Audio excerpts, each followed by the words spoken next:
Hi everyone, welcome to today's video. My name's Stephanie and today I have a couple of upcoming Cracked Polish releases to share with you. First of all, I want to give a big thank you to Cracked for sponsoring this video. So while that means I'm being paid to swatch and share these with you all, my review is still 100% honest and my own, the same as with my non-sponsored content. So as I mentioned, we have a couple of releases in this video. First, we're going to be looking at their Valentine's Day quad, which is called Last Minute Gifts.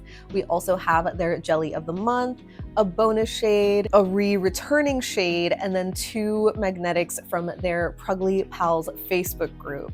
So as always, timestamps for everything will be in the description box down below. But for now, let me just show you the swatches.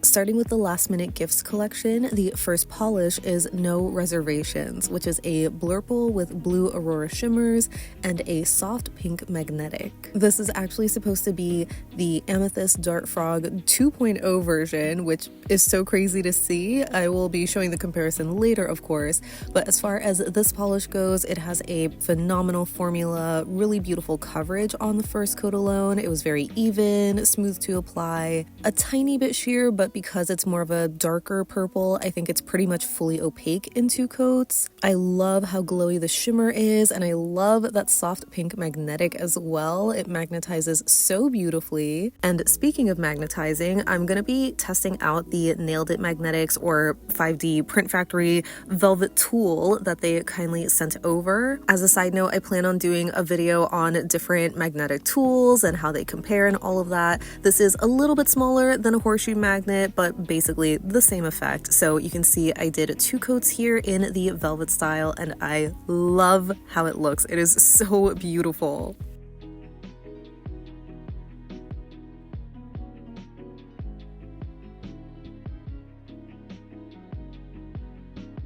Then we have Heart-Shaped Necklace, which is a sheer pink with blue shimmers. And longtime Cracked Polish lovers know this is the 2.0 version of Feed Me Treats. I was so excited about this one because Feed Me Treats is one of my favorite cracked pinks. Again, the comparison will be coming later, but the polish itself was so beautiful. It had another great formula, really easy to apply. I found that it had a little bit of this semi-pearlescent kind of finish. You can see some brush strokes, but it's not super offensive or anything. I personally left this at 2 coats, but you could always do a third. The other magnetic in the quad is called Drugstore Chocolate, which is described as a red-brown base with red magnetic pigments. Just like No Reservations, this one had a really nice formula. It is a little bit on the sheer side, almost like a crelly, so you can see a bit of sheerness here on the first coat and some slight unevenness, but on the second coat, I found that it was more opaque, maybe with a hint of nail line if you are looking close enough, but I think because the color is so dark, it just kind of obscures that. Though depending on your nail length and your application, if you do thinner coats, you might need a third coat for this one. At least if you plan on wearing it in the cat eye effect, but if you do it in the velvet or unmagnetized, 2 coats is fine. And rounding out the collection is Street Corner Bouquet, which is described as a rose and pink flaky topper. So of course I will be showing this over the rest of the shades in just a moment, but I first wanted to show this on its own, and you can see on the first coat alone, it is incredibly dense with its coverage. There are a ton of flakies in here, so you really don't need to dip back into the bottle at all, though you might need to do some dabbing or manipulation to get the flakies as even as possible with the brush. Sometimes with really densely packed formulas like these, you could do some dragging by accident. So, you know, it's not super finicky though. I found it really easy to work with. And here I'm showing it in 3 coats where it's pretty much fully opaque. It looks like a foil metallic sort of finish, but I think the flakies actually have more of an iridescent kind of color to them, because even though they're described as pink and rosy in color, there is also this sort of inverted blue shade that comes through, but they also shift to a golden yellow in extreme light, so it's just a really dynamic color. The jelly of the month for February is Taro Milk Tea, and it's described as a lavender gray jelly. I would say that this had a really nice and even formula. I was really impressed with the coverage, especially on the first coat alone. It was just so even. You already get a nice amount of color as well. It's not a super subtle wash of purple, but I personally think it's a little too pigmented to pass as like a neutralizing kind of shade. At least for me, maybe this is just a little too dark on the first coat alone, so it's just better suited as a more buildable type of jelly. So you can see here on the second coat there is a lot more of that color with really nice coverage too, and even doing a third coat builds up the coverage a tiny bit more, or maybe it just intensifies the color, but you can definitely still see through to your nail line as expected with jellies. Then we have a bonus shade, which is called Worthy of Love, and this one is described as a deep brown/red cream. As you can see, this is super pigmented, very lush formulation as well, just, really easy to apply. I was obviously being extra careful to not flood my cuticles with this shade. I would say it's ever so slightly on the crelly leaning side, where on the first coat you could still see a little hint of nail line, but I didn't see anything after 2 coats, which is expected since it's so dark. Then we have Pinching Bronzed Pennies, which is a revamped re-release shade from a couple of years ago at this point. It's described as a rich bronze with gold, pink, and green shimmers. As you can see, this has a very pigmented, high coverage formula, but it's still really smooth and easy to apply. It is not thick at all, but I was just genuinely impressed with the coverage because I feel like usually these multi-chrome kind of shades are a lot thinner, more sheer, where some can be 2 to 3 coaters, but I feel like this is a solid 2 coater. I can't imagine people needing more than 2. And here it is with more adjusted lighting, so you can see that green flash of shimmer. I had a hard time seeing the pink though. Lastly, I have 2 polishes that were from the Prugly Pals Facebook group.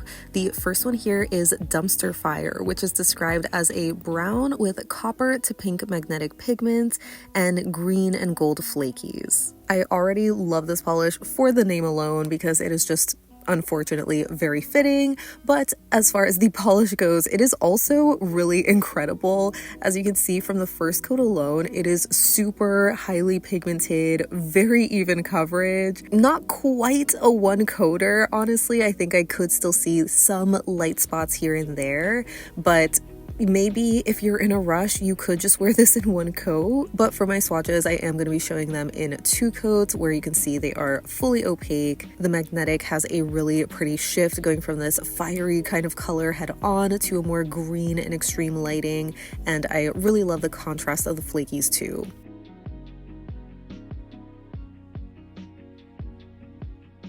And the other polish originally from the Facebook group is Iced Toad, which is described as an icy teal with copper magnetic pigments. This is a new and improved re-release with more of a magnetic pull. I unfortunately don't have the original though, so I won't be able to show a comparison for them, but hopefully somebody else will be able to share that, or at least you can look up swatches of the original to see how the magnetic compares. I definitely think this magnetizes easily, just like the other magnetics I've shared so far. It had a really nice formula as well, maybe a little bit sheer on the first coat, but basically fully opaque in just 2. And I actually really liked this color combination. I feel like it's just really unique, at least when it comes to my collection, though I don't know if I would agree with calling it an icy teal. I feel like it leans more sage to me. Moving on to comparisons, we're starting with No Reservations and looking at it next to the original Amethyst Dart Frog, which you can see this is like night and day, a totally different polish, but I'm honestly not too mad at it. I love the 2.0 version. When it comes to actual closer comparisons, I pulled out Ghouls Garden from the Rest and Polish collection, which is a berry magenta magnetic, so it's a little bit more pink in the base and with a greenish shimmer in the background. But when it comes to this sort of purpley blurple color with a blue shimmer in the background, I thought of ILNP's Glowstick, which definitely is closer, but not an exact dupe. It's a little bit lighter or more sheer on the nails. And it also has a scattered holographic effect, but you can easily add that. Then for heart-shaped necklace, here is Feed Me Treats, which is the original that it's based off of from, I want to say, 2 years ago at this point. They do look extremely similar in the bottle, but on the nail, there is a little bit of a difference, mainly in terms of coverage. You can see in 2 coats here, Feed Me Treats is a bit more sheer, where it almost looks like 1 coat. So you would need a 3rd coat of Feed Me Treats to match what heart-shaped necklace looks like in 2 coats, if that makes sense. But even still, I think the formula, the coverage just looks a lot better in heart-shaped necklace, though again, it is ever so slightly more pearly. And for actual pink pearl comparisons, the only one that I have closest to this is Pink Velvet from a couple of years ago. These technically have the same finish, but the base color of Pink Velvet is a little bit warmer and maybe more dusty, and the shimmer is a little bit more silvery than blue. I did also want to see if I could recreate heart-shaped necklace using Bubblegum Yum Yum, since I thought the pink base was pretty similar. At least the color looks like it. It's a lot more sheer though in Bubblegum Yum Yum, since that is more of a true jelly. So I did 2 coats of that and then 1 coat of Holo Taco's Freezer Burn. It's a nice recreation, but not a dupe. For some other comparisons, I have Fauve's Lotus Blossom and Holo Taco's Cloud 9, which are both pink crully bases with blue shimmers. The Fauve, as you can see, is a little bit more brighter, more of like a whitened base, and it also leans into that orchid color where it has like a smidge of purple undertone, while Cloud 9 almost looks like a peachy pink in comparison, so none of these are dupes. And of course, here is heart-shaped necklace next to the 2 shimmery pinks from Mooncat. We have the Living Doll on the left and A Midsummer's Dream on the right. I'm sure you can tell from the bottle shots alone that both of the Mooncat shades are more of that pale, almost cotton candy pink, while the cracked is a little bit more vibrant, like a bubblegum shade. So these are unfortunately not dupes. When it comes to Drugstore Chocolate, the other red magnetics I thought were similar were Mooncat's Your Heart's a Black Hole and ILNP's Poison. Between these 2, I would definitely say the Mooncat is closer in color to Drugstore Chocolate. Poison just has a bit of a deeper red base. There is a slight color difference with the Mooncat though, but the shimmer is pretty much the same in all of them, and the other main difference is that the Mooncat has Holo. And here is Drugstore Chocolate next to my swatch stick of Holo Taco's Sacrificial Lacquer, which I would say is the closest to a dupe because it's the most plain red magnetic, but I think the Holo Taco is just a little bit lighter.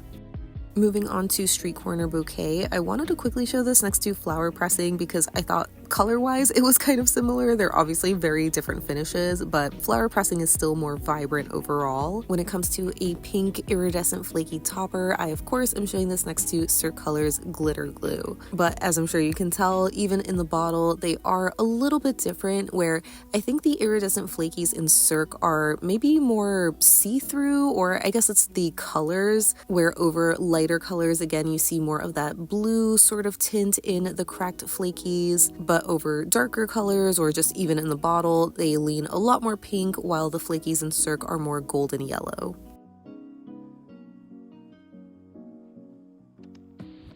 Next for Taro Milk Tea, here it is next to the Neutralizer, which is the purple tinted base coat, as well as Lavender Chai, which is a lavender milky jelly. They are looking a little extra washed out on camera here, but they are definitely several shades lighter than Taro Milk Tea, just for color reference. I actually thought the shade or tone of Taro Milk Tea was a little closer to Lilac Frosting, which is obviously a very different finish, being this pearlescent shade, but even color-wise, that one's a little bit more pink leaning.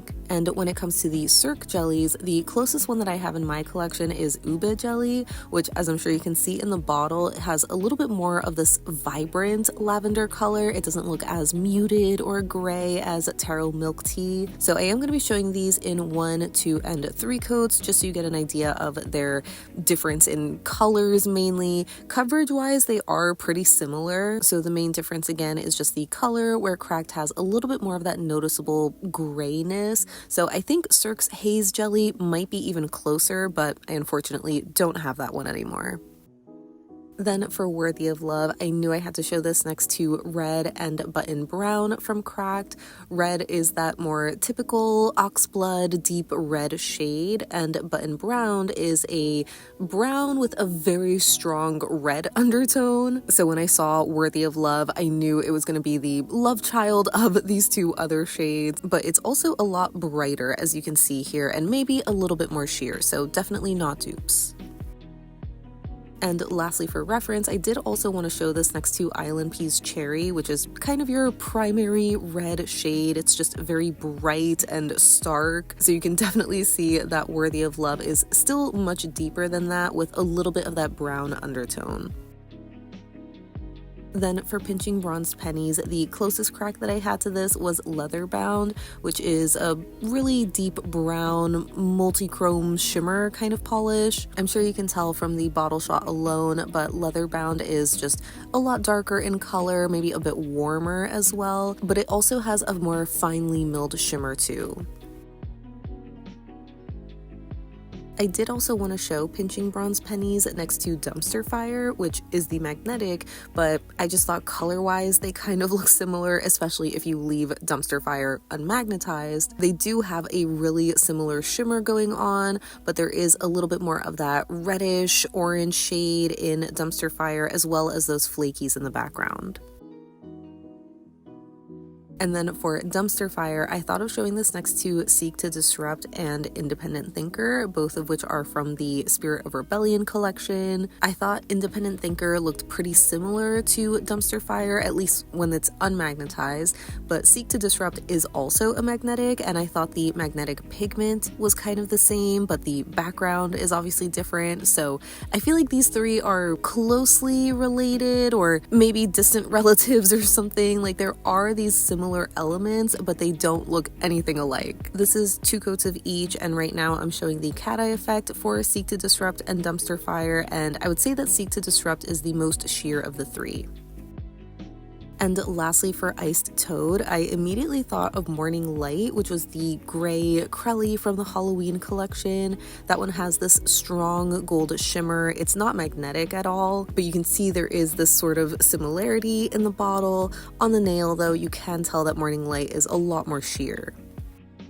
And after wearing Iced Toad, it reminded me of Holo Taco's Menchie Cat Eye, which is a sage green sort of magnetic with a chartreuse magnetic shimmer. So first I'm showing these in 2 coats each with no effect, where you can see they look extremely similar, almost dupes. It might be hard to tell here, but I would say that Iced Toad has a little bit of a darker green base, but the difference becomes a lot more apparent once you do magnetize them. So here I'm showing the Velvet effect, where you can see the magnetic shimmer in Cracked kind of goes from green to yellow to orange, while the Holo Taco is more of that chartreuse golden color. And then the biggest difference is seeing them in the cat eye effect, where again in Cracked it looks a little bit more orangey copper and more of a pale yellow gold in Holo Taco, and the background shimmer is more of a stronger green color in Cracked, while Holo Taco does have a green shimmer, but it's just more subdued. So they're similar for sure, but not dupes.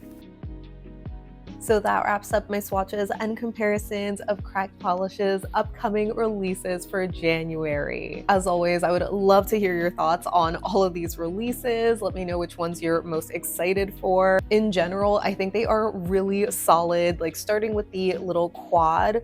Obviously, I'm a fan of them. It was really exciting to see them do something a little bit different, because in the past, at least the past 2 years, their Valentine's Day collections were always these 6-piece collections, but 3 of the shades had this cutesy romantic vibe, and then the other 3 were more anti-Valentine's Day. So I do love that concept, and I figured we were gonna see it again. So it was unexpected to see a little quad instead, and I feel like these in general have that more romantic vibe to them, but we do have these 2 darker or bolder colors, so there still is like a little bit of something for everyone. Unless, of course, you're tired of magnetics, then you probably are not gonna like those. But overall, I think this is such a solid quad for the holiday. And the jelly of the month, if anything, is not my favorite this time around, but that's just a personal preference when it comes to the color. The formula was fantastic, so I was really impressed with that, but I just feel like this shade is a little too dark or dusty for my liking when it comes to purple jellies. I just prefer them to be a little bit lighter or brighter. I did think the bonus shade was really beautiful. It's just a dark, vampy kind of red with a little bit of a brownish undertone. I personally still think it's maybe a little too similar to some of the other cracked reds, even though they aren't dupes by any means, but at least when it comes to my collection, I don't think I need all three of the shades. But when it comes to their catalog, I do always appreciate brands just having more options. I'm curious to know how many people are excited to see Pinching Bronzed Pennies come back, because I never thought it would be like a popular shade that's like widely requested. I guess speaking of the revamps, I completely forgot to bring up again the 2 revamps for the quad. I was more excited about those just because those are colors that I usually wear. Obviously, the one I'm most excited about is Heart-Shaped Necklace, since that's the Feed Me Treats 2.0, which was one of my favorite pinks from Cracked. But I am curious to hear what you think about No Reservations being the 2.0 of Amethyst Dart Frog, because as you saw in my comparison, they're just like such complete different shades. I know they had to retire Amethyst Dart Frog because of like a pigment sourcing issue, so they couldn't really bring back something similar to the original. I personally actually really like the 2.0 because it's just so much bolder and like a more solid polish, I guess. But I know the original was still really pretty and dainty, having ethereal, almost topper-like vibe. But yeah, unfortunately, I don't have the original of Pinching Bronzed Pennies anymore to do a side-by-side, so I'm curious to see how this one will compare to that. And lastly, for the 2 magnetics from the Prugly Pals Facebook group, first of all, I'm not a part of that Facebook group. I'm not really on Facebook anymore. I'm pretty sure I deleted my account, so apologies to anybody who is like in the group. Very excited about them, but I would love to hear what you think of these magnetics. I think Dumpster Fire is perfect. Just so fitting, maybe getting ahead of myself, but definitely a top contender for polish of the year just for the name alone. But as a polish itself, I do think it is just so stunning, and kind of the same with Ice Toad. I was surprised by how much I liked that one, but then it made sense once I realized how similar it was to Holo Taco's Menchie Cat Eye, because that's one of my favorite magnetics. So I feel like this is a nice darker sister polish to that one. So yeah, really solid polishes all around. So I'd love to know what you think of these. As a reminder, these are all going to be launching on January 23rd at 11 a.m. Eastern Time. I'm also an affiliate with Cracked Polish, so if you do want to pick any of these up while supporting me and my channel, you can use my link or my code in the description box down below. As always, a big thank you to everybody who does use my code, because not only will it save you 10% off your order, but it'll also give me 10% commission. So big thank you to all of you who do use it to support me. But even if you don't plan on picking anything up, I would still love to hear your thoughts down below so we can chat about it. But thank you so much for hanging out with me today. I hope you have a great rest of your day, and I'll see you in the next one. Bye!